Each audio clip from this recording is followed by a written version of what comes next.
Hello everyone, good afternoon. It's me Anday Marikit and welcome to my channel. Channel. So guys.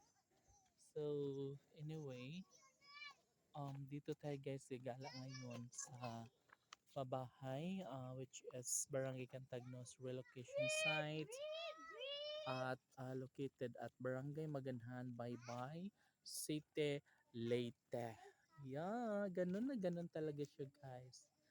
Sobrang perfect. Dahil nga, yeah, tingnan nyo naman po dito guys sa kabila ay nakikita nyo guys yung pabahay natin na talagang masasabi mong wow, fantastic.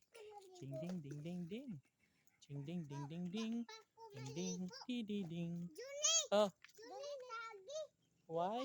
Where? When? What? With? Wood. Bukbukon mo na ako. So, yun nga guys, makita nyo guys dito ay malapit na siyang mabuo talaga siya. Kulang na lang yun guys, yung CR, yung pintura niya, no dito, pintura. And may flooring na siya guys, yung wala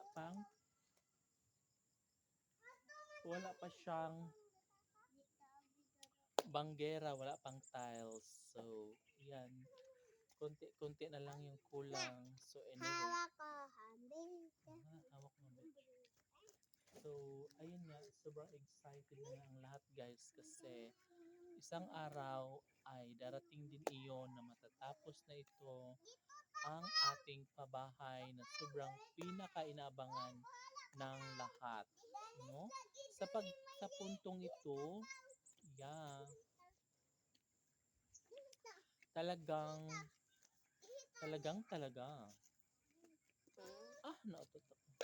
Sa puntong ito ay talagang um, tiyak na magiging masaya ang mga kapitbahay ko dito guys kasi ito lamang ang kanilang tanging pangarap na ayaw mo bato-bato po kay makaigo mo pa di mo magpabadlong bi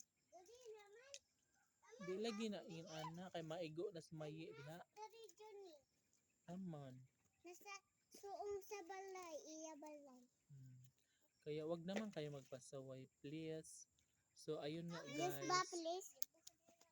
So ayun nga guys, yeah, darating ang tamang panahon na makakalipat na ang mga kapitbahay kong nangangarap na magkaroon na ng mga tahanan. So yun lamang po at magkikita tayo sa susunod na video. Bye!